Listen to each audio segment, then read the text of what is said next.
Fala pessoal, eu sou o Diogo Seixas e esse é o Papo Objetivo. Aqui, temas polêmicos, porém, tentamos abordar de uma forma mais fácil e muito mais objetiva para você. Hoje comigo aqui, lá de Brasília, nossa gestora pública, Egli Meyer. Hoje uma presença super especial da nossa economista e administradora, Elaine Rodrigues. Nosso professor de História e Geografia, Rodrigo Teixeira, e também uma participação muito especial hoje do assistente social, Rafael Martins. E não se esqueça, gente, por favor, clica na sinetinha, se inscreve no canal, se puder compartilhar, pega o link, joga no grupo da família, coloca no Facebook, manda pro gato, manda para todo mundo, gente. Quanto mais vocês divulgarem, mais conteúdo a gente vai poder produzir. Beleza? Chama a vinheta agora.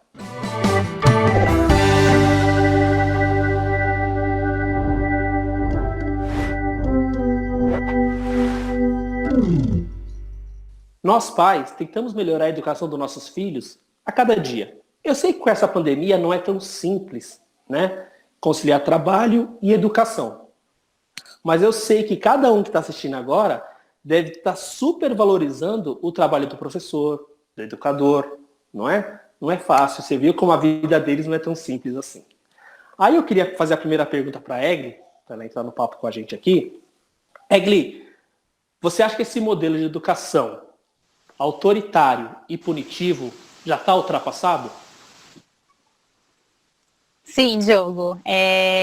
Eu acredito que a sociedade ela evolui, né, de uma forma a sempre melhorar as relações humanas, né, sendo mais tolerante, menos violento, né, e eu acho que isso também tem que florescer no meio familiar, né, considerando que o meio familiar é o meio onde a criança, né, onde os nossos filhos vão ter a maior parte da sua interação na infância, né, a gente tem que ser um modelo de comportamento humano para as crianças, né?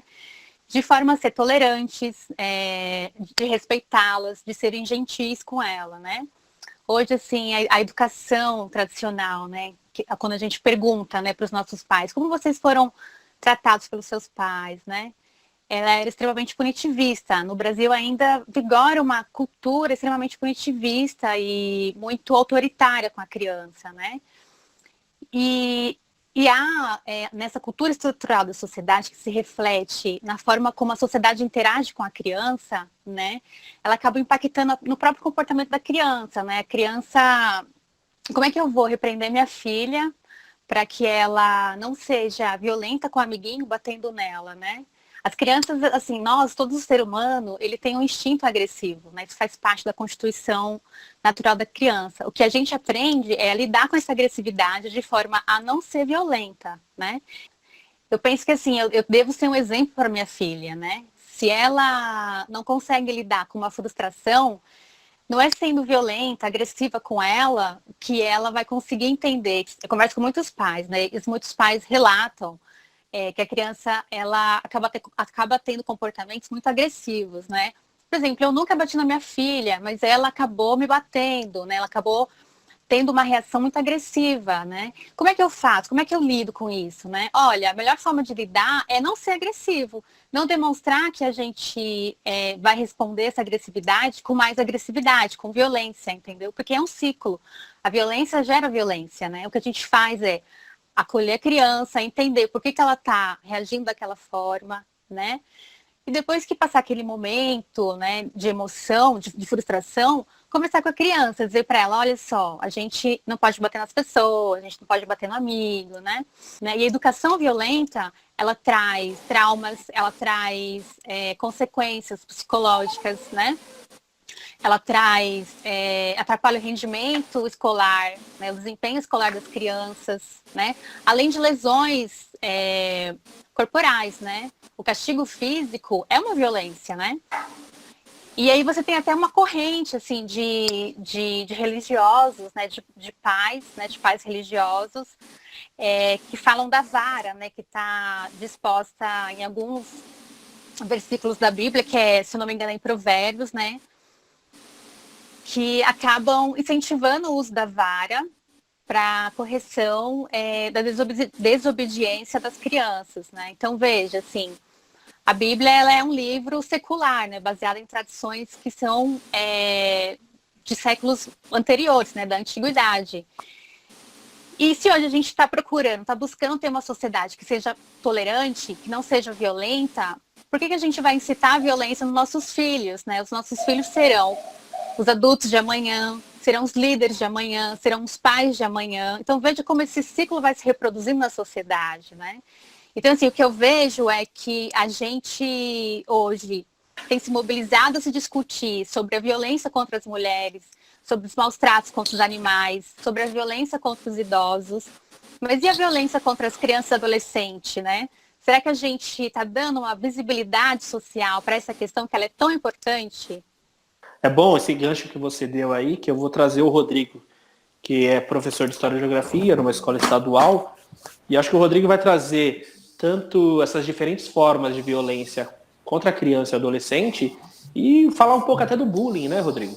Então, assim, eu quero tratar um pouco das diferentes formas de violência que existem, porque a criança não está só submetida à violência física ou psicológica.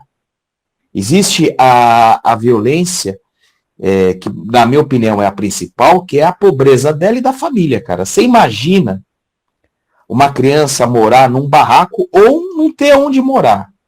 Quer mais violência do que isso? Vamos pensar em outra forma de violência.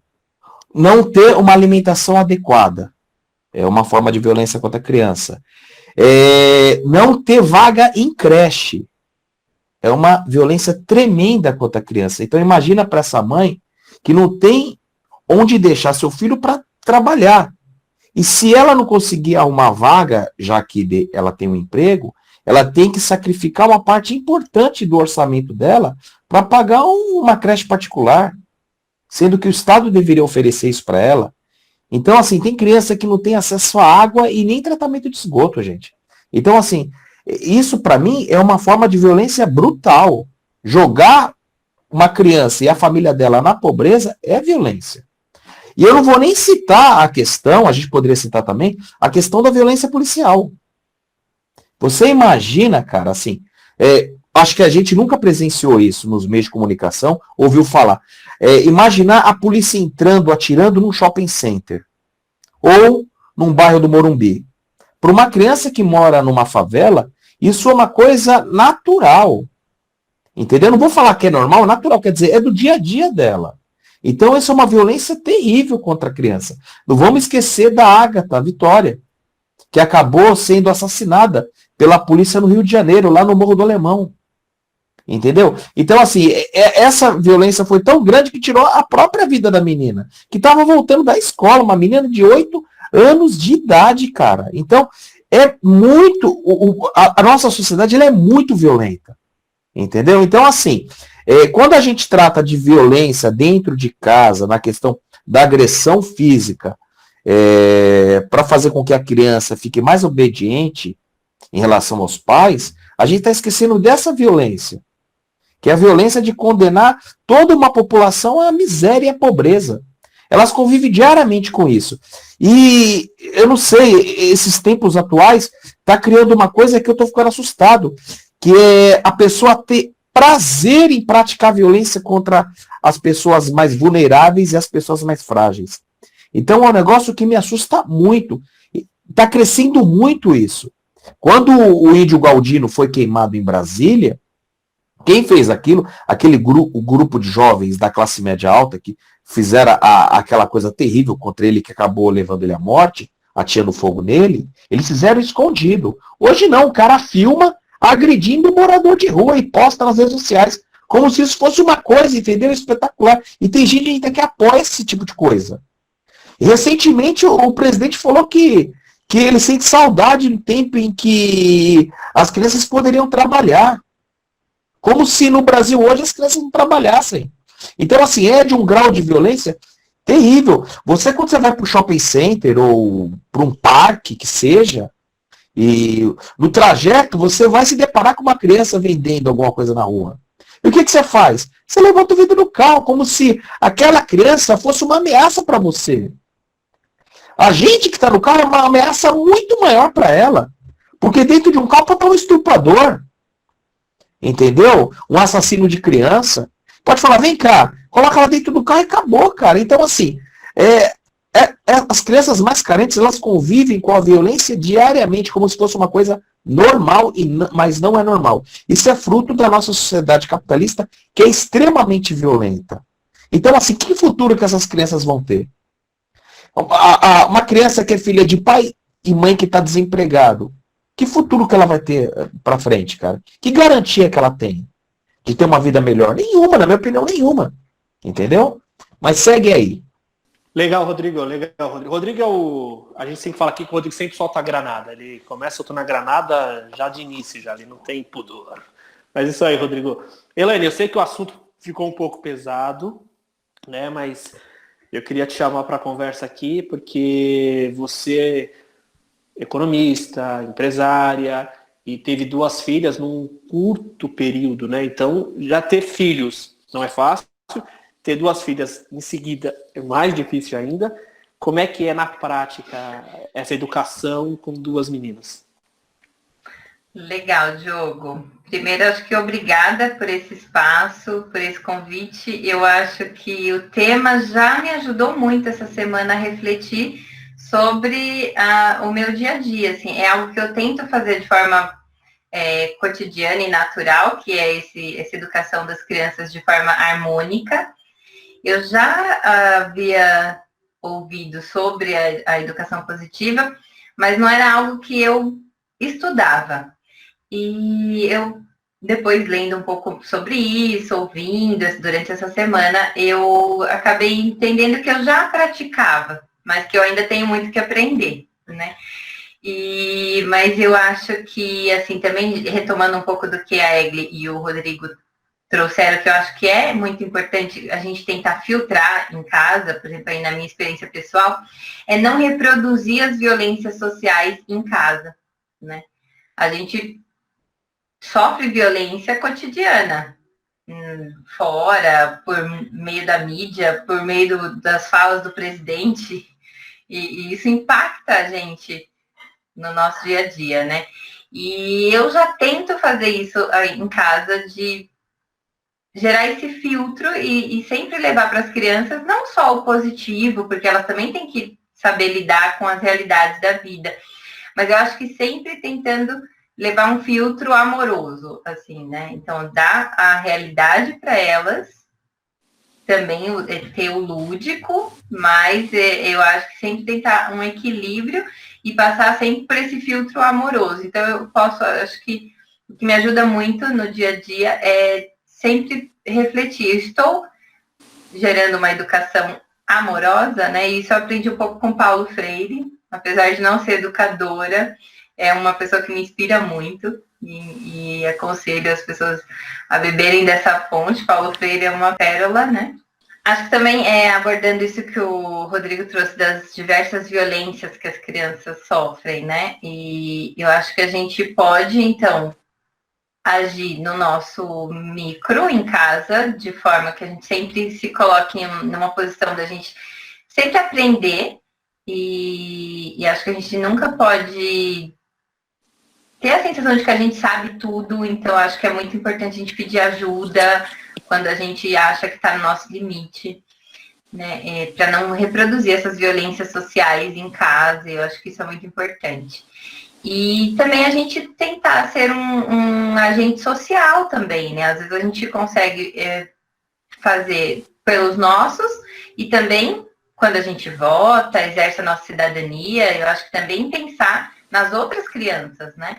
Esse político, esse projeto, ele pensa na educação pública, na saúde pública, no desenvolvimento dos serviços públicos básicos, né, para gerar uma oportunidade de vida para toda uma geração, né, que não só os nossos filhos, mas eu acho que a gente tem que tentar um pouco ir além dos nossos problemas pessoais, particulares, né, porque uma geração, ela depois é impactada, os nossos filhos serão impactados por toda uma característica geracional, né, então nós precisamos agir e pensar no micro, mas também agir e pensar socialmente de forma mais construtiva. uma educação mais positiva. Eu agora vou convidar o Rafael para participar. Rafael, vai ligando o microfone aí. Rafael é assistente social aqui em São Paulo, né? E, Rafael, a pergunta bem simples inicial, né? Depois a gente vai abordar mais a fundo outros assuntos. Mas eu queria entender um pouco como é que funciona esse encaminhamento de uma criança que sofre violência doméstica. Como é que é isso? Traz pra gente, por favor. Certo. Primeiramente, boa noite a todos. Bom, o encaminhamento da rede socioassistencial, ele acontece por diversas formas, né? O Rodrigo, ele é da educação, tem uma gestora pública, tem profissionais da saúde, são vários profissionais que acabam trazendo essas demandas para nós, assistentes sociais, né? E aí a gente consegue encontrar algumas soluções para aquela criança ou para o adolescente que sofre algum tipo de violência, né? Hoje a assistência social, né, através do SUAS, que é o Sistema Único de Assistência Social, ele conta com 2 níveis, né, operacionais de atendimento. Então, o primeiro deles é a proteção social básica. A proteção social básica, ela é vinculada geralmente ao CRAS. Eu acredito que muitas pessoas conheçam o CRAS justamente pela questão dos programas de transferência de renda, através do Bolsa Família, enfim, através do Cadastro Único, né, que é um portal de informações.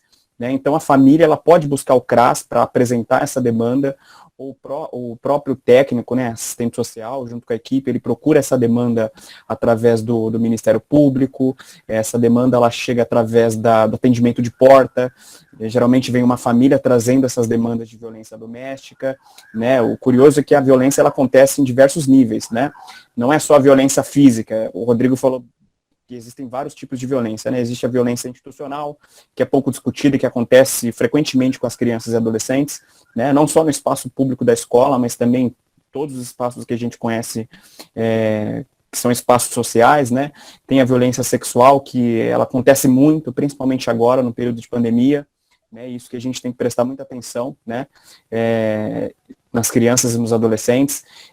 Também tem a violência psicológica, que acontece bastante, que a gente muitas vezes não dá muita importância, mas é um tipo de violência que acaba prejudicando o desenvolvimento da criança e do adolescente. Né? Então, primeiramente, essa família ou o próprio denunciante, enfim, ele pode procurar o CRAS para poder apresentar esse tipo de demanda, né? E também tem o CREAS. O CREAS já é um nível acima da proteção básica, né? Se nós estávamos falando da proteção social básica, que trabalha basicamente com a prevenção da violência, ou a prevenção de algum diagnóstico social, já a proteção especial, ela trabalha para uma evolução dessa violência, né? Digamos assim.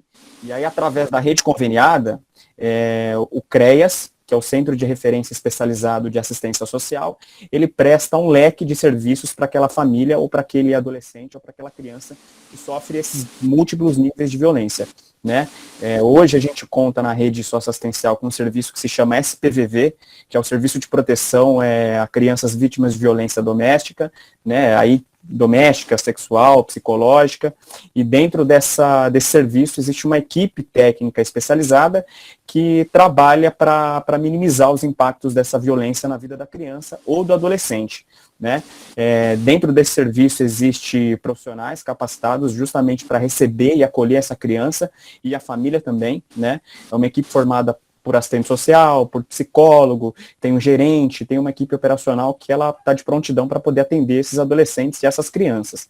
Né? Então, o Sistema Único de Assistência Social, ele trabalha interligado para poder receber essas demandas. Lógico, tem a interferência da área jurídica, de diversas jurisprudências, né? Tem a questão também da vara da família, a área criminal, a Secretaria de Segurança Pública também trabalha para poder minimizar os impactos da violência contra criança e adolescente. Né? A assistência ela tem uma gama imensa de serviços que trabalha na prevenção e no combate efetivo à violência doméstica de crianças e adolescentes. Não só doméstica, mas também no espaço escolar, no espaço social de lazer da criança, enfim.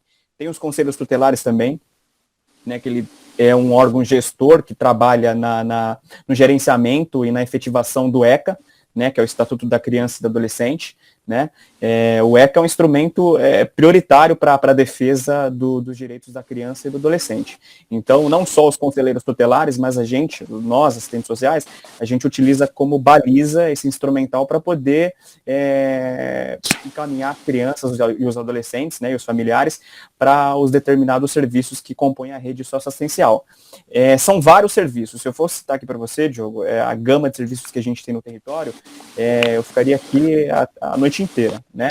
Outra coisa importante que a Egli comentou também, que eu acho que vale a pena a gente comentar, é esse sistema punitivista que a gente tem no nosso país, né?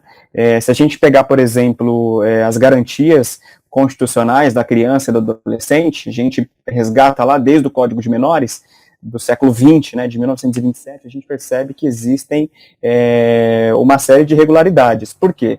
O Código de Menores, eu não sou da área jurídica, mas eu tive contato também, eu estudei sobre isso, é interessante a gente comentar. O Código de Menores, basicamente, ele tinha essa leitura punitivista contra os familiares e contra as crianças e adolescentes que viviam em situação de rua, por exemplo, né? E aí isso foi evoluindo até a gente chegar na década de 60, no período da ditadura, que a gente tinha os juizados de menores, e aí foi evoluindo, até a gente chegar nos anos 90, que foi a evolução do ECA. Então a gente percorreu um caminho muito longo para a gente chegar na efetivação que a gente tem do ECA hoje. Por isso que é interessante a gente resguardar essas instituições, conhecer essas instituições, né, não só os conselhos deliberativos de direito, mas também outros espaços que garantam os direitos da criança e do adolescente. Isso é interessante não só para a sociedade civil, mas também para as pessoas que trabalham na gestão pública, né? O advogado, o psicólogo, o assistente social, o professor, porque, querendo ou não, são profissionais que são aptos a captarem esse tipo de demanda, né? E aí a gente consegue ter um trabalho interligado, né? Tem uma outra questão também interessante também, que é sobre esse padrão que a gente tem, ou esse ideário que a gente constrói na nossa cabeça de uma família que é atrelada aos valores burgueses, né? A gente sabe que cada família tem o seu padrão, cada família tem a sua complexidade. E quando a gente se aprofunda no tema familiar, ele é muito denso, ele é muito amplo. A gente sabe que toda família é diferente uma da outra. Não adianta a gente querer colocar todas as famílias num pote e imaginar que aquelas famílias são igual aquelas famílias de comercial de margarina. Não, a gente sabe que isso não acontece, né? O Rodrigo falou muito bem sobre a pobreza. A pobreza é um divisor de águas, né? Porque a gente fala sobre a questão do discurso não violento com crianças e adolescentes, mas se você pegar uma criança negra e periférica, ou uma criança periférica, a gente sabe que na favela não existe esse tipo de diálogo, né? Por isso que a gente tem um número muito grande de crianças e adolescentes que são vítimas de violência. Então é interessante a gente fazer um recorte étnico, um recorte social e um recorte social para a gente entender quais são essas famílias que nós atendemos. O assistente social, basicamente, ele atende todo tipo de família, mas especialmente as famílias negras e periféricas, né? Então é interessante não só o profissional da assistência, mas outros profissionais também, terem essa leitura para a gente racializar esse debate, né? Porque é um debate racial também, é um debate coletivo que a gente precisa inserir diversos atores, né? E quando a gente fala sobre pobreza, a gente sabe quem é a pessoa pobre, quem é a família pobre, a gente tem uma tendência de focalizar e de estigmatizar essas famílias, mas não é assim que acontece também, né? A gente sabe que problemas familiares, eles acontecem em diversos núcleos familiares, e é nessa ruptura, e é nesse sentido de violência que o assistente social trabalha, junto com o psicólogo, junto com os demais profissionais. Hoje, a assistência social, só para finalizar, junto com os psicólogos, a gente atua numa prática psicossocial, não numa parte terapêutica, é diferente, né? Quando a gente propõe um atendimento psicossocial, a gente trabalha não só as questões emocionais da criança e do adolescente, mas também a gente considera as questões sociais de cada família. Isso é interessante também para a gente elaborar o nosso relatório, para a gente fazer o nosso parecer técnico, para a gente encaminhar para o Disque 100, que é o Disque Direitos Humanos, para o Ministério Público, que são setores e são instituições que trabalham copiosamente para tentar minimizar esses impactos da violência. Então, para a gente começar o debate, eu encerro aí, tá? Obrigado. Legal, Rafael. Bacana. Rafael, muito esclarecedor que você trouxe para a gente aqui. E até uma curiosidade, além de assistente social, o Rafael é maratonista. É 42 quilômetros de leve que ele faz. Muito bacana, Rafael. Obrigado aí pelas considerações. Obrigada. Egli, aí eu vou jogar para você, Egli. E assim, se quiser pegar um gancho de que todo mundo colocou aqui, fica à vontade. Mas a Elaine citou, né, essa questão da educação positiva. E como é que a gente consegue aplicar essa educação positiva nesse período de pandemia, onde a gente está ficando com as crianças o dia inteiro em casa, mas também tem que trabalhar? Como é que divide isso? Como é que tenta fazer isso? Não é fácil, né? Não é fácil e assim, não, a gente não dá conta, né? Assim, é muito difícil a dinâmica do dia a dia quando você não tem uma rede de apoio. O que é rede de apoio? Né?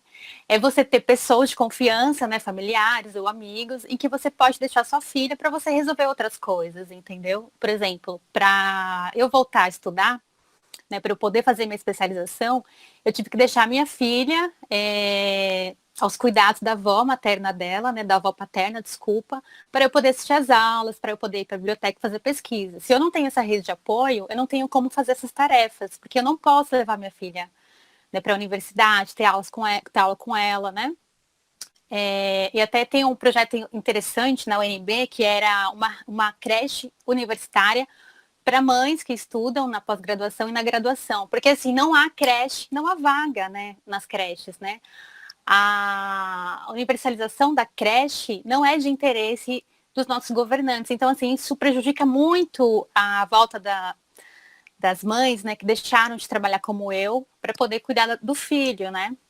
Enfim, em contexto de pandemia, quando você não tem uma criança que pode frequentar a escola, né, devido ao isolamento social, você passa a ser a mediadora educacional dessa criança, né? Então, por exemplo, a minha filha, ela não está na idade escolar obrigatória, né? Mas ela frequentava a creche para eu poder continuar a minha pesquisa no âmbito da universidade.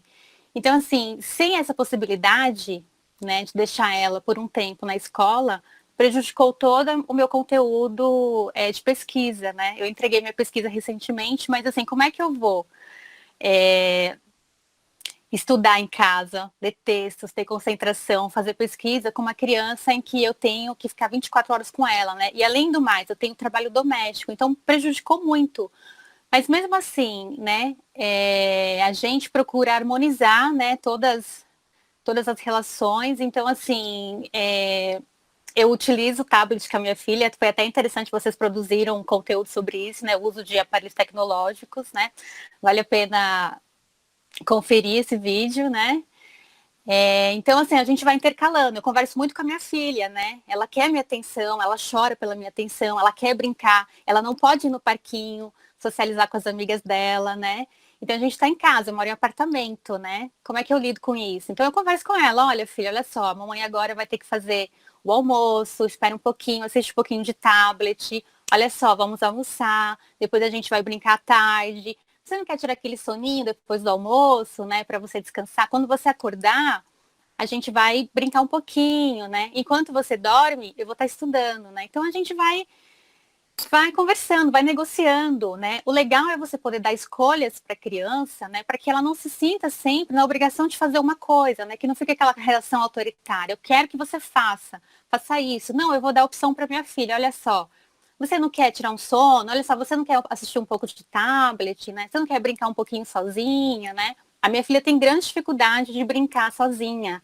Ela precisa ter alguém para brincar com ela, né? Então, nem sempre eu posso brincar com ela. Então, eu procuro distrair a atenção dela de forma que ela consiga ter criatividade, a pintura, por exemplo, né? É difícil, a gente não dá conta. Nessa quarentena, eu tive que deixar muitas noites o sono e o cansaço para poder terminar minha monografia, porque era eu e ela, né? Assim, a nossa relação é eu e ela. E é isso, né? Porque, assim, tensionar, brigar, bater, só piora as coisas. Além de ser um desrespeito, né, à integridade física da criança, aos direitos da criança, você acaba piorando a situação, porque as tensões aumentam, o estresse aumenta.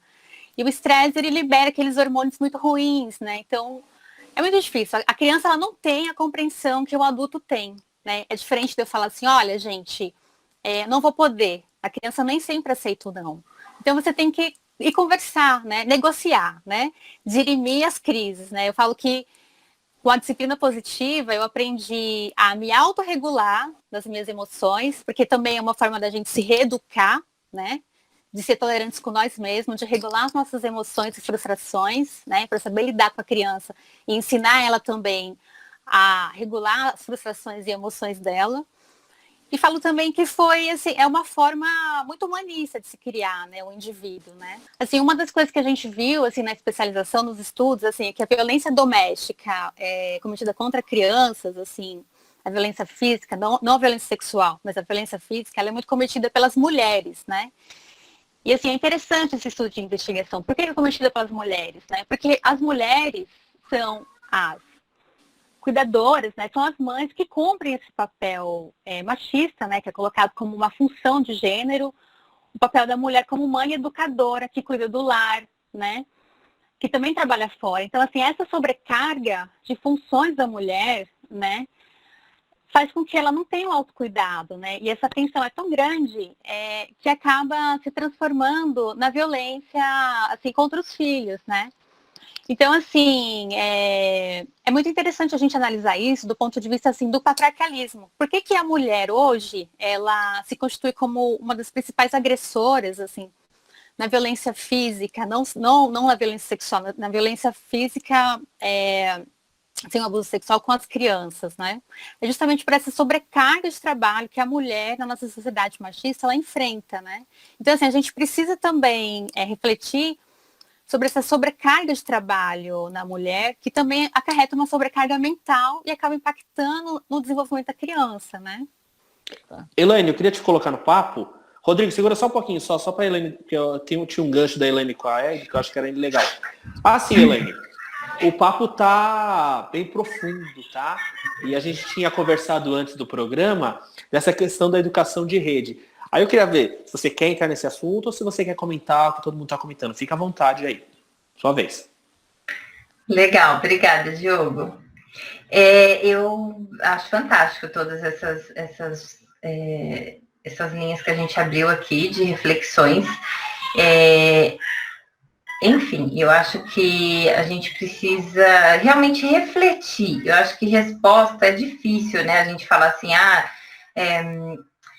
faça isso ou aquilo. Realmente criar filho não é receita de bolo. Assim como o Rafael trouxe aqui, eu acho que a gente precisa ter claro que cada família é uma família, tem sua história, e que existe também a problemática que o Rodrigo trouxe, que é muito real no Brasil, sobre a questão da desigualdade social. Eu acho que eu gosto desse termo de reflexão, porque a gente realmente vive numa sociedade no Brasil muito complexa, porque a gente tem diversas características assim que impedem a gente de ter uma vida tranquila e fácil. Realmente, viver no Brasil não é algo fácil. Então, assim, ser pais no Brasil também não é, principalmente se você é pobre. E tem essa questão que o Rodrigo trouxe aqui da questão da desigualdade social, da pobreza, que é algo que realmente vai impactar na rotina da família, principalmente nessa questão da gente tentar dar uma educação positiva para as crianças. Por exemplo, para a gente talvez seja um pouco mais fácil aqui, classe média, mesmo que seja classe média baixa, a gente ainda tem um acesso à educação, a informações, a gente tenta aprender muito, então a gente reconhece que ainda tem muito o que evoluir, e isso acho que já é um avanço, né? Mas tudo isso para dizer que alguns amigos me dizem que eu sou muito realista em relação à maternidade. Eu curto muito a maternidade, mas para amigas que estão pensando em engravidar, tá, eu jogo muito a real, porque eu acho que a gente realmente tem que, se você puder planejar, a gente tem que realmente levantar todas as questões práticas, assim, difíceis, né, de ser pai e mãe, enfim, numa sociedade como o Brasil, com todas essas realidades que a gente está falando aqui. Mas tudo isso para dizer também, para a gente continuar nessa reflexão, de que eu gosto muito do conceito de família das comunidades africanas e indígenas, porque eles não criam os filhos de forma isolada, né? Eles têm muito essa questão da comunidade, o filho é um filho da comunidade. E eu acho que a gente, nessa vida moderna, e isso que a Egg também trouxe em relação a você não ter uma rede de apoio, isso também prejudica na possibilidade da gente melhorar essa educação, né, da educação das crianças de forma positiva. Individualmente a gente faz o que pode, mas a gente vive em sociedade, e por mais que algumas pessoas tenta viver de forma individualista ou individual, ao longo do tempo não se sustenta isso. Então, a gente, assim, é corresponsável na educação das crianças, né? Aí eu vou contar um exemplo aqui que acaba acontecendo com a gente aqui no bairro. A gente vive numa comunidade, é um bairro tranquilo, na região metropolitana de São Paulo, e que tem quase que uma vida interiorana, né? Pela característica do bairro, moradores mais antigos. As nossas sobrinhas moram aqui perto, então a gente acaba tendo a função de educação tanto das nossas filhas quanto das sobrinhas e dos amiguinhos do bairro, né? E, assim, dá trabalho. Às vezes você tá ali num processo em que você tem trabalho para fazer, você tem coisas para fazer, as crianças querem brincar e a gente tenta conciliar tudo isso. Mas a gente tenta, eu e o Bruno, meu esposo, a gente tenta não ser indiferente com as crianças, nem com as nossas, claro, mas também com as outras, né? Às vezes dialogando, a gente vai dar um lanchinho, principalmente antes, porque agora com a pandemia a gente está restringindo mais esse contato, né? Mas a gente ainda com máscara acaba gerando essa aproximação. Mas a gente tenta não ser indiferente com a realidade das crianças. Então, às vezes, uma criança vem e conta um fato de que está acontecendo isso, aquilo na casa dela. A gente abre espaço para dialogar. Então, a gente tem uma experiência bem legal com essas sobrinhas que a gente acaba orientando, acaba ouvindo. Elas confiam muito na gente. Então, geralmente, a gente no bairro é o casal que as crianças vêm bater na porta para contar que aconteceu alguma coisa, que um amiguinho fez isso ou aquilo, ou que está chateado com alguma coisa e tal. E isso a gente acha, assim, é cansativo, porque é doação de tempo, energia, não é fácil. Tem dia que eu até penso, ai meu Deus, o que eu fui fazer, né? Além das minhas, eu tenho toda essa realidade para administrar. Mas é gratificante de pensar que a gente tem que fazer o máximo que pode onde está, né? E eu acho que a gente é corresponsável por essa educação. E aí, acho que só para citar agora, não sei também de forma muito profunda, mas pedagogicamente, assim como os indígenas e os africanos acreditam, a criação de forma comunitária, ela gera uma rede de proteção. Talvez o Rafael pode dizer aqui melhor, né?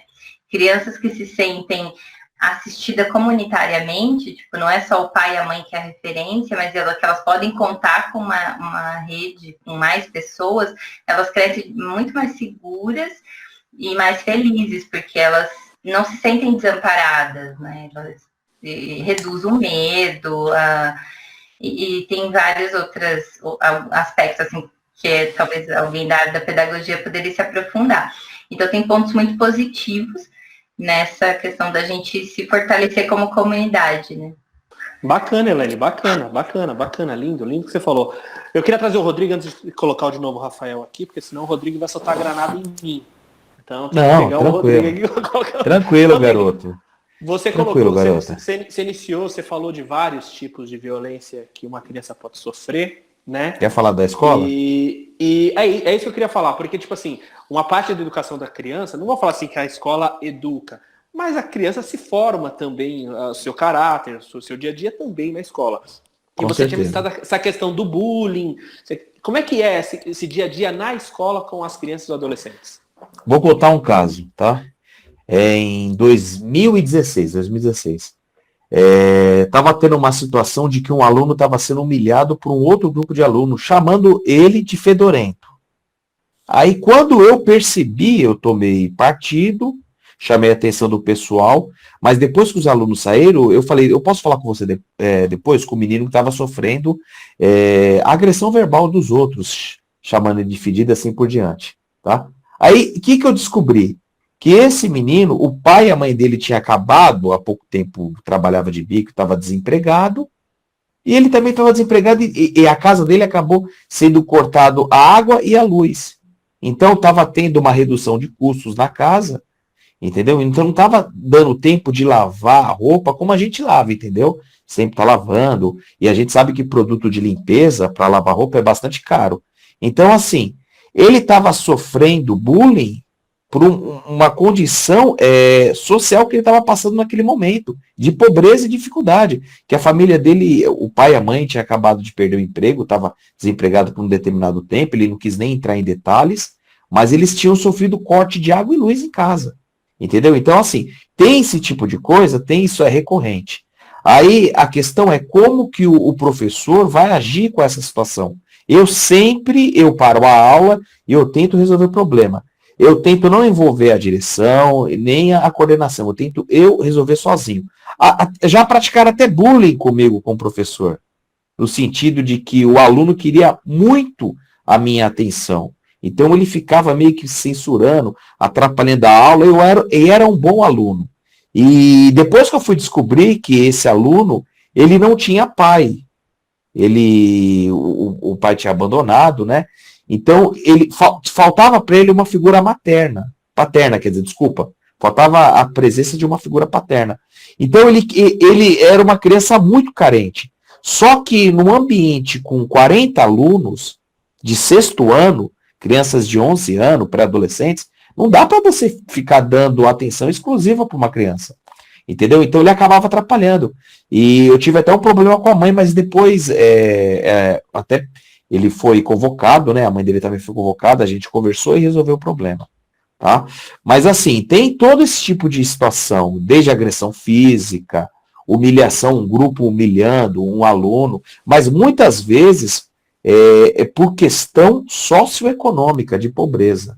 Já vi aluno falando, o teu tênis é falsificado, o meu é original, o meu custou tanto, aí eu parei a aula, eu desci a lenha no cara que falou que estava com o tênis original. Eu falei, vamos ver se o outro que você está falando que está com o tênis falsificado, que pagou 1/10 do valor que você pagou no seu tênis, vamos ver se ele não é esperto e você que é esperto. Aí ele falou, paguei tanto. Falou, você pagou R$1.000. Então, quer dizer, você vai falar para mim que você pagou à vista. E mesmo que você pagasse à vista, você acha que o tênis custa R$1.000? Mizuno 1.000? Para pra pensar, cara. Pô, você que tá sendo passado para trás. Tá pagando um valor absurdo por uma coisa que não vale nem 100 conto para ser produzido, nem isso. E você tá tirando sarro do outro. Entendeu? Então, assim, esse tipo de coisa é recorrente em sala de aula. Vai muito da forma como o professor vai atuar. O professor nunca pode estimular esse tipo de coisa, entendeu? E nem deixar de lado, fingir que não está acontecendo. Eu já vi grupo de professores, ter aí não é questão racial, mas uma discriminação com o aluno, porque o aluno era muito CDF e muito inteligente. Aí tava, mas ele decora. Falei, mas você tem um menino de 11 anos, que quando você está explicando uma coisa, ele levanta a mão para dar um complemento. Você tem que estimular esse tipo de coisa. Eu adorava. Tinha professor que não gostava do aluno, por incrível que pareça, entendeu? E que escola foi essa? Você conhece, Diogo. Foi quando eu trabalhei em 2012 no Giacomo, eu vi isso acontecer. Eu até cheguei para o pai, que era uma pessoa humilde, e falei para ele, dei um conselho para ele, era melhor você pegar esse menino, eu falei para ele, pra você ver um negócio, e colocar numa escola particular. Por que eu falei aquilo? Para ele ter mais atenção, porque ele é muito inteligente, então, e ele gosta muito de estudar, então muitas vezes eu não consigo dar a atenção que ele precisa. Eu dei livro de presente pro menino, o menino leu em uma semana, o menino manjava de evolução, de Charles Darwin, entendeu? O moleque era expert no assunto, não só disso. Ele sabia tudo um pouco, mas ele queria participar e os professores ficavam incomodados. Eu vi isso na sala dos professores, o incômodo dos professores, achando que ele estava querendo colocar os professores numa situação de vexame, ou ele quer mostrar que sabe mais que o professor. Eu não estou nem um pouco preocupado. Se o aluno souber de uma informação mais do que eu quero que ele participe e que ele contribua, porque a educação é uma troca de informação. Tanto o professor aprende com o aluno, quanto o aluno aprende com o professor. Então tem muito esse tipo de situação. Mas acho assim, a situação pior é a questão do abandono, e como a Egli disse no caso. Se a mãe acaba batendo mais na criança, isso acontece porque ela é sobrecarregada, porque ela cumpre dupla ou tripla jornada, que ela tem que trabalhar 2 empregos, ainda fazer os afazeres domésticos, e ela fica responsável com a educação da criança. E muitas vezes o pai é praticamente ausente. Então, uma das violências que o pai pratica contra esse tipo de criança é a sua ausência total, cara, muitas vezes, da educação do próprio filho, entendeu?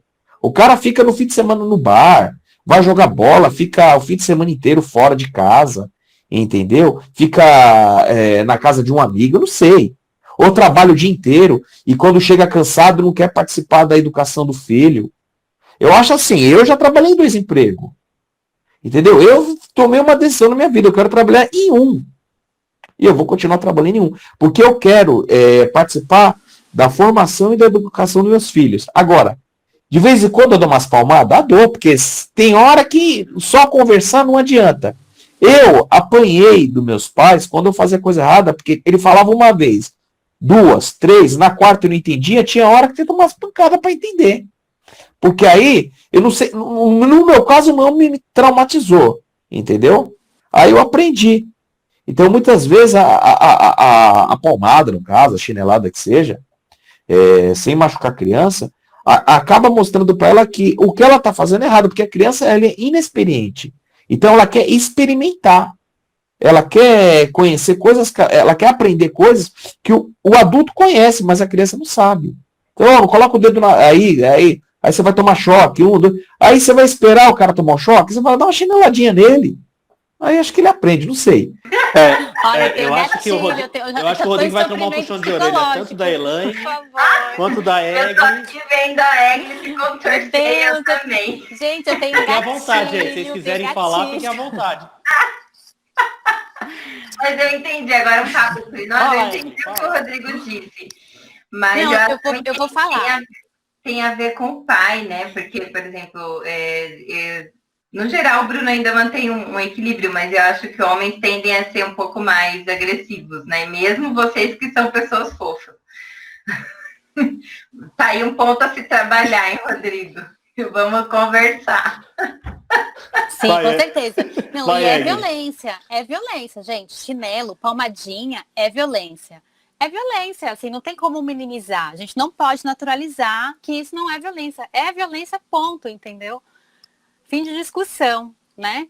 Assim, a criança, gente, ela não tem a mesma capacidade cognitiva de entender certas coisas, assim, elas não são mini adultos, entendeu? É muito difícil. As crianças se colocam em risco, né? O caso do Miguel, por exemplo, assim, uma criança de 8 anos, ela ia entender que ela ia cair, ela morrer, assim, ela não ia entender. Foi o quê? Negligência, uma violência, né? O abandono, a negligência de uma criança, né? Negligenciar uma criança é uma violência contra a criança e adolescente, entendeu? Então, assim, é uma educação violenta. Por favor, repense isso pela saúde mental e física dos seus filhos, né? Isso aí, Egli, isso aí. Posso só contar um caso, Diogo? Tá vendo que o debate aqui, pessoal... Posso só contar um caso? É muito saudável o debate, aqui... é muito saudável. Peraí. Cada um aqui... Peraí, Rodrigo, peraí. Mas, assim, pode falar. O debate aqui é aberto, cada um tem que colocar o seu ponto.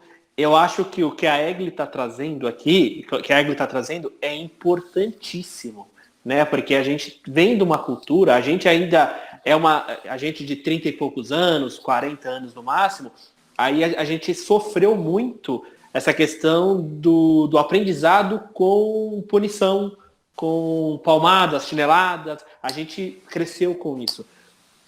Pode ser que a gente não hoje esteja bem, ok? Mas tem muita gente que não. Então, a gente tem que mesmo tentar se doutrinar, a palavra acho que é essa, se doutrinar, para tentar dialogar, conversar. Não é fácil. A gente aqui está jogando muita coisa. Eu sei que muita gente que vai estar assistindo pode estar falando assim, mas isso é na teoria. Na prática isso não acontece. Mas a gente tem que tentar todo dia se policiar. Eu não sei se o Rafael, acho que ele não vai trazer pontos muito específicos aqui, mas o Rafael já presenciou casos absurdos. Então, assim, não que o caso do Rodrigo dar uma palmadinha vai chegar nesse ponto. Mas a gente, como a Egli falou, não naturalizar isso. A gente tentar que isso é uma violência. Então a gente tem que se policiar, né? Mas fala aí, Rodrigo. Deixa eu dar a palavra pro Rodrigo agora, Egli. Não, então, Diogo, esse a palmada, no caso, para mim, é o último recurso. Eu tento evitar ao máximo. Mas assim, eu vou contar um caso meu, o Diogo sabe melhor que ninguém. O meu pai estava fazendo uma reforma em casa, eu tinha, acho que em torno de 7 anos. Aí ele falou, moleque, não fica aqui, fazendo uma reforma, fazendo uma viga, né? Aí tava colocando a madeira. Sai pra lá, falou a primeira vez, a segunda, a terceira. A quarta, sem querer, soltou um caibro, acertou minha cabeça, abriu minha cabeça no meio. Eu acho que daí causou um trauma na minha vida. Por isso que eu fiquei meio maluco e virei professor. Mas isso aconteceu mesmo, entendeu? Então, muitas vezes você fala pra criança... não dá tempo, entendeu? Você falou, fulano. Então, por exemplo, muitas coisas aqui na minha casa eu mudei o local. Então, por exemplo, as facas ficam em um local bem mais alto, que a criança não tem acesso, muita coisa. E os meus filhos se machucam muito pouco, muito pouco. Embora o Diogo sabe que o meu menor, ele é muito bagunceiro. E eu estimulo eles aí em parque, brincar, jogar bola e praticar todo tipo de atividade física, andar de bicicleta. Antes da pandemia, já estava andando de bicicleta no Minhocão, pra você ter uma ideia, nós três. Mas assim, eu estimulo esse tipo de coisa para eles, mas tem hora que é difícil, porque você fala uma vez, dois, três, o cara é muito teimoso, o cara pula muito.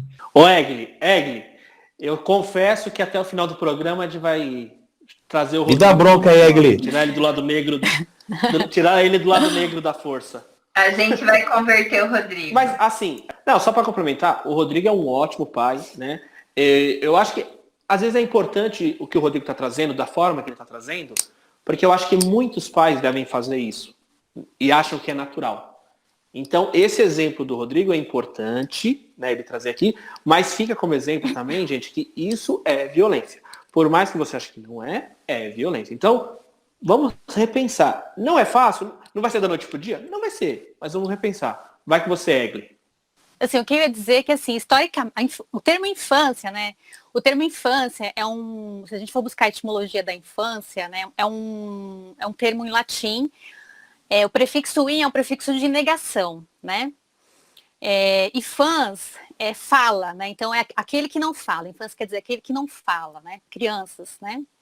As crianças demoram um tempo para desenvolver a fala, geralmente lá pelos 2, 3 anos, né?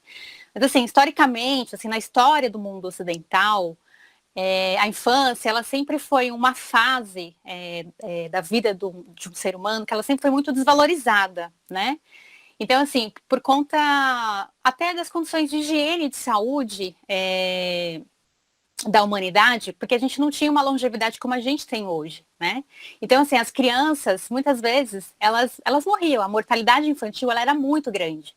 Então, assim, os pais, eles nem tinham muito interesse na vida do bebê e da criança, justamente para não ter um certo apego, porque, assim, a mortalidade era muito alta, gente, era muito alta. Se a criança morria, ela era substituída, né? A mulher engravidava por outro.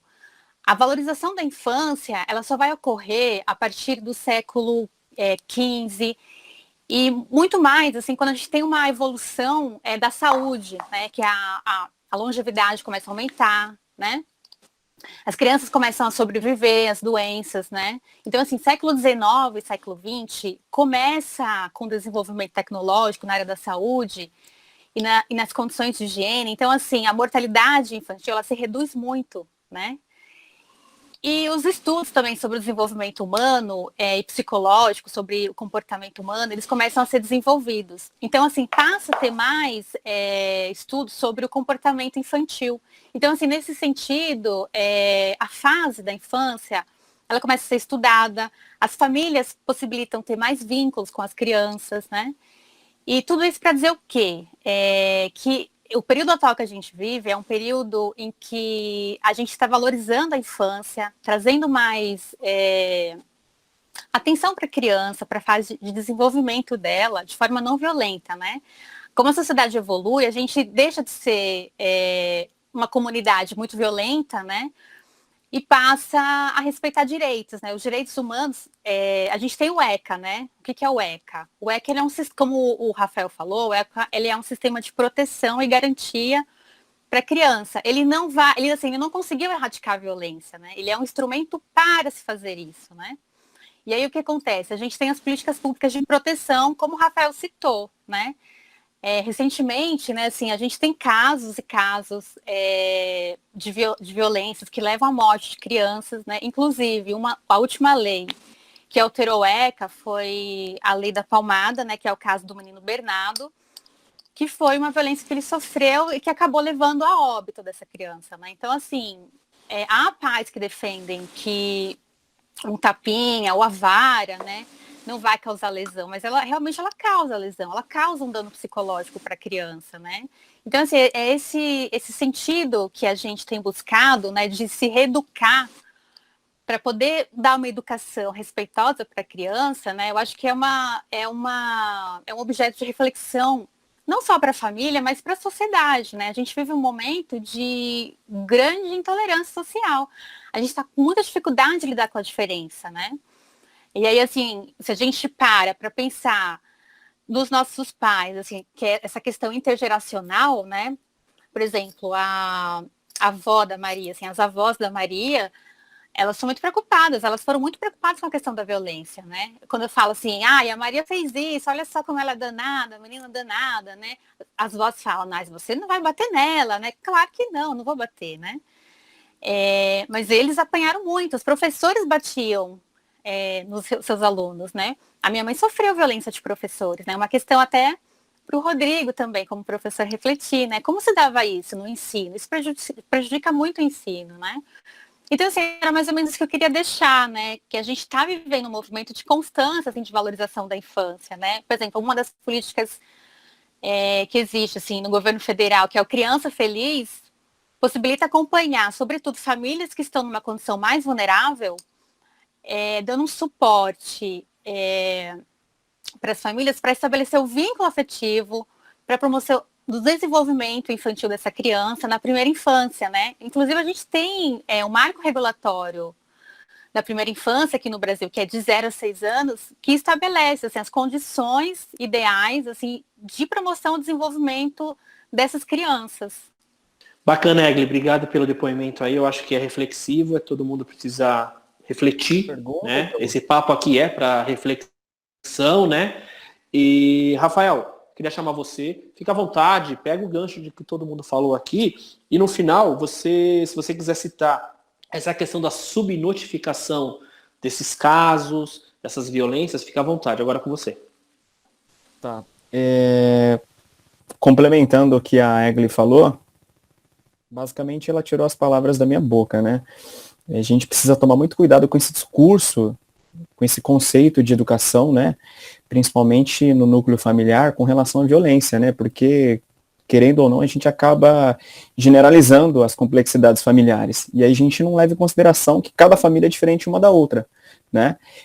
Se a gente levar esse discurso do tapinha, esse discurso da educação mais rígida, que é um tapa só às vezes, só quando a criança ela está muito provocativa, quando ela está fazendo muita bagunça, isso é um discurso que a gente precisa mudar urgentemente na nossa cultura, né? Porque isso, se a gente, por exemplo, levar esse mesmo discurso para a violência de gênero, a gente percebe que isso acontece muitas vezes, né? Por exemplo, tem um marido que ele é maravilhoso, que ele é um excelente pai, que ele é um excelente companheiro, mas só que um momento de descuido, um momento de raiva, ele acaba batendo na companheira dele. Isso, assim, é uma coisa que acontece frequentemente, né? Enquanto na minha atuação profissional, eu não só atendo crianças e adolescentes vítimas de violência, eu atendo mulheres também, né? E o sistema de garantia de direito, ele é bem objetivo nessa questão, na prevenção da violência. Então, para que isso aconteça, a gente precisa criar primeiro uma cultura de prevenção, né? A gente criando uma cultura de prevenção, eu acredito que, tecnicamente e efetivamente, a gente consiga pelo menos minimizar ou, quem sabe, erradicar essas questões de violência, né? Existe um esforço muito grande, não só por parte da gestão pública, mas também dos profissionais que trabalham na rede socioassistencial, de conseguir fazer um trabalho efetivo nesse sentido, né? Então, se a gente levar a cabo esse discurso de um tapinha aqui, um tapinha ali, a gente não vai conseguir superar essas dificuldades, tá? Bom, com relação as subnotificações, isso é uma defasagem do próprio serviço público, né? A gente, não só na área social, mas também em outras áreas também, a gente tem uma defasagem na análise de dados, né? Então, assim, até falei com o Diogo ontem, quando ele me perguntou dos dados que ele viu na televisão e tudo mais, eu falei, Diogo, tudo bem, esses dados são reais, mas se a gente for levar em consideração as subnotificações, a gente pode triplicar esses números de violência no Brasil, né? O mesmo se refere à violência de gênero, o mesmo se refere à violência policial, né, que é cedido pela Secretaria de Segurança Pública, a gente sabe que morre muita gente na periferia. Os dados que a polícia traz, geralmente, eles são dados que a gente precisa questionar, porque não são dados verdadeiros, né, são subnotificações. E o mesmo acontece com o Conselho Tutelar, né, quem faz esse controle de dados é o CIPIA, né, que tem um controle dessas informações do tipo de violência e das demandas que chegam no Conselho Tutelar. Tecnicamente falando, esses dados também são subnotificações, né? A gente recebe no CREAS, no CRAS, inúmeras denúncias. Nem sempre o serviço ele consegue dar conta dessas demandas no território, né? São serviços territorializados. Então, se a gente levar em consideração o tamanho da cidade de São Paulo, a gente percebe que tem muitas pessoas que ainda sofrem violência que a gente não consegue atender. Isso é uma ineficiência do Estado, uma ineficiência da gestão pública, que a gente não consegue dar conta desses atendimentos. Basicamente é isso, né? A gente tem que tomar muito cuidado com esse discurso de violência, né, porque isso ele pode se esparramar para outros sentidos, né, tanto para a questão da violência de gênero, tanto para a questão da homoafetividade também, que a gente tem um número muito grande. O Brasil é o país que mais mata transexuais no mundo, né, e justamente a gente leva esse discurso. Ah, não, mas ele mexeu comigo na rua, fui lá, bati nele, fui lá, bati nela. Então a gente tem que tomar muito cuidado com esse discurso, porque assim, esse discurso inflama, né? A gente já tem uma gestão pública, ou melhor, a gente já tem um presidente que não faz muito por onde. Muito por onde não, ele não faz nada, absolutamente nada, né? Ele não representa ninguém, né? A gente sabe quem ele representa, que ala que ele representa. E a gente a gente é um movimento contra-hegemônico, né? A gente trabalha numa outra dinâmica, a gente trabalha justamente para tentar fazer o nosso país melhor, a nossa cidade melhor, o nosso espaço ocupacional melhor, então a gente precisa tomar muito cuidado nesses discursos. Egli, muita coisa, os ânimos aumentaram, mas eu acho que é importante chegar nesse ponto aqui para a gente esclarecer, colocar. Aí eu queria que você desse suas considerações finais. Se tiver alguma dica para passar para a gente, essa é a hora, tá bom? Fico com você agora. Eu acho que assim foi uma conversa assim, muito interessante, né, para a gente refletir mesmo sobre a sociedade que a gente quer ter, né? A sociedade que a gente quer construir, ela começa dentro de casa, né? Com uma educação que seja respeitosa, né? Uma educação para a paz, né? E aí, assim, a dica que eu quero deixar são dois aspectos, né? Que é, primeiro, a criação com apego, né? Que é baseada em entender as necessidades de um bebê e da criança, né? Na sua fase de desenvolvimento. É muito importante, né? Assim, a gente se torna mãe, pai, e aí, né? Como é que a gente vai lidar com uma criança? A gente nem sempre está preparado, né? Então, a gente vai buscar esse conhecimento, né? E a abordagem de criação com apego foi uma abordagem que eu pude compreender, assim, por que a minha filha chorava muito, né? Então, assim, por que ela acorda muito à noite para mamar, né? Enfim. Então, assim, eu fui buscar isso para entender como que era o desenvolvimento da criança, né? Por exemplo, tem mães que deixam criança chorando no berço, né? E isso é muito prejudicial para o desenvolvimento da criança, né? Porque a criança entra num nível de estresse tão grande, libera hormônios, assim, que isso afeta neurologicamente a criança, né? O bebê. Né? E assim, a minha maternidade, ela foi muito difícil, né? É muito difícil para a mulher ser mãe, num país assim que não te dá amparo, que não te dá creche, né? Então, assim, eu parei a minha vida profissional para cuidar da minha filha. Nunca consegui creche para voltar ao mercado de trabalho. Ainda estou tentando voltar ao mercado de trabalho, não estou conseguindo, porque eu não encontro espaço, ainda mais no momento de crise econômica, né? E, assim, a criação com apego me possibilitou, assim, entender as dinâmicas da criação da necessidade de um bebê e poder criar uma relação de atender as necessidades dela com a disciplina positiva. A disciplina positiva ela é uma filosofia para educar crianças, assim, de forma não violenta. Então, a dica que eu deixo, né, para os nossos telespectadores, assim, é que sejam pais ou que querem, né, uma interação com uma criança de forma respeitosa, né, conheçam essas abordagens, né? Criação com apego e educação positiva. Legal, Egli, legal. Bacanas dicas aí. Vamos chamar agora a Elaine. Elaine, dá o seu fechamento. Se tiver alguma dica para passar para a gente, passa agora, por favor, tá bom? Legal, Diogo. Obrigada a cada um. Foi muito rico esse papo. Eu acho que a gente realmente é sempre uma possibilidade de a gente aprender uns com os outros, né? Eu aprendi já desde que soube sobre o tema, e aí agora pude também aprender com cada um de vocês. Obrigada mesmo. Eu deixo uma dica que me ajudou muito, assim como a Egli disse, para mim a maternidade também foi muito difícil. Eu acho que para a maioria, né? Que somos trabalhadoras, enfim, pessoas que não têm, às vezes, uma rede de apoio muito grande em torno. Eu também tive que parar minha vida, eu só consegui voltar a trabalhar quando eu empreendi. E aí eram 3 dificuldades, né? Eram 2 alegrias, que eram as crianças, mas a dificuldade depois de ter que lidar com responsabilidade de levar uma empresa, responsabilidades sociais de ter funcionário, então foi bem outro desafio. Mas eu só consegui me recolocar quando eu empreendi. E aí hoje optei por fechar a loja e por conta da pandemia estou novamente buscando uma oportunidade, assim como a Egli, e estou encontrando muita dificuldade. Mas, assim, algo que me ajudou muito, que eu deixo aqui como dica, é acompanhar nas redes a cientista, que ela tem uma página Cientista que Virou Mãe, e ela ajuda muito, assim, nesses desafios, também acredita na educação positiva. Eu acho que depois ajuda nesse fortalecimento da gente como rede de mulheres, mulheres que são mulheres independentes, né? Que buscava ter sua carreira, sua profissão, e de repente a gente virou mãe, ou planejado ou não, e que a gente, vivendo num país que não nos apoia, né? A gente tem que lidar com isso, mas escolhe, como a Egli mencionou aqui, uma educação positiva, uma educação construtiva. Então, apesar das adversidades, eu acho que a gente precisa tentar construir uma sociedade que a gente realmente acredita. Né? Então, a cientista que virou mãe é a minha dica. Tem no Instagram, no Face, ela tem livros, eu gosto bastante. Bacana, Elaine, bacana. Obrigado mais uma vez pela sua participação, tá, Elaine? Eu sei que não é fácil, né? Tá com 2 crianças aí, mas obrigado mais uma vez. Rodrigo, agora eu queria trazer você, Rodrigo. Você, conciso, tenta dar um fechamento aí breve e passa a sua dica, por favor. Beleza.